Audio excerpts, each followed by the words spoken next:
তো আমলে কোনো সওয়াব নাই। এই জন্য খেয়াল রাখবেন আর নিয়াতুল ফাসিদা, কোনো ব্যক্তির নিয়াত খারাপ আছে কিনা। রাজি আছেন তো ইনশাআল্লাহ? 2 নাম্বার আর রিজকুল হারাম, 7 জন মিলে কোরবানি দিচ্ছেন, কিন্তু খেয়াল রাখবেন যে কোনো একজন ব্যক্তি ইনকামটা হারাম আছে কিনা।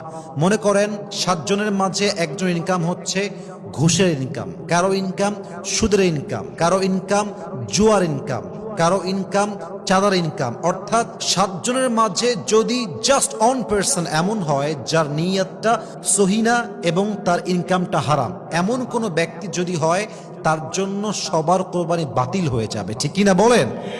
এবং হাদিসে আসছে, আল্লাহর হাবিব বলেছেন, ইন্নাল্লাহা তাইয়িবুন লা ইয়াকবালু ইল্লা তাইয়িবান। আল্লাহ নিজেও পবিত্র, আল্লাহ যা কবুল করে তাও পবিত্র। ঠিক কিনা বলেন?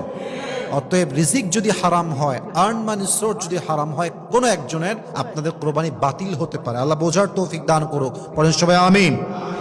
3 নাম্বারটা হচ্ছে আল মুজাদালা ফিল মিলিক, ডিসপিউটস ওভার ওনারশিপ রুয়েন কোরবানি। মাথায় রাখবেন, যদি আপনার ভাগে কুরবানি দেওয়ার ক্ষেত্রে ব্যাপারটা এরকম হয় যে একজন 500 কম দিয়েছে আর একজন 500 বেশি দিয়েছে, এখন এই মালিকানা নিয়ে ঝগড়া চলছে। অনেকে বলছে এই ভুড়িটা আমি নেব কারণ আমার 500 বেশি আছে, কেউ বলছে এই কলিজা আমি নিব আমার 1000 বেশি আছে। এই যে মালিকানা নিয়ে ঝগড়া করা আপনার কোরবানির সওয়াবকে বাতিল করতে পারে, নষ্ট করতে পারে। অতএব যার যেটা ভাগ থাকবে স্পষ্ট থাকবে, কিন্তু কেউ কাউকে মালিকানা নিয়ে খোটা দিয়ে, ভাগ নিয়ে ঝামেলা করে, ঝগড়া করে, নিয়াতকে বাতিল করে কোরবানির সওয়াবকে বাতিল করা যাবে না। ঠিক কিনা বলেন?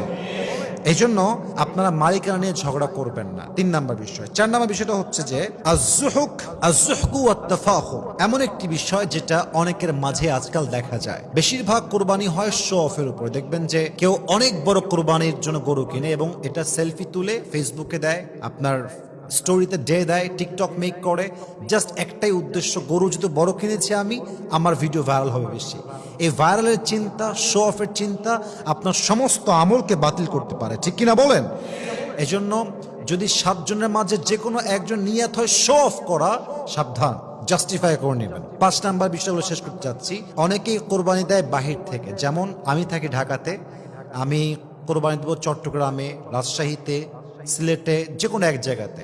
এখন 7 জন ভাগে আছি, কিন্তু 6 জন থাকি দেশের বাইরে অথবা আমাদের শহরের বাইরে। এখন যাকে আপনি দায়িত্ব দিয়েছেন, সে যখন জবাই দিচ্ছে কোরবানির গরুটাকে, সে কোরবানির বিধান সম্পর্কে, জবাই এর বিধান সম্পর্কে, কেমনে কাটতে হয়, কেমনে জবাই দেওয়া লাগে, কেমনে ভাগ করতে হয়, কেমনে কি করতে হয়, it doesn't know anything about it. সে কিছুই জানে না।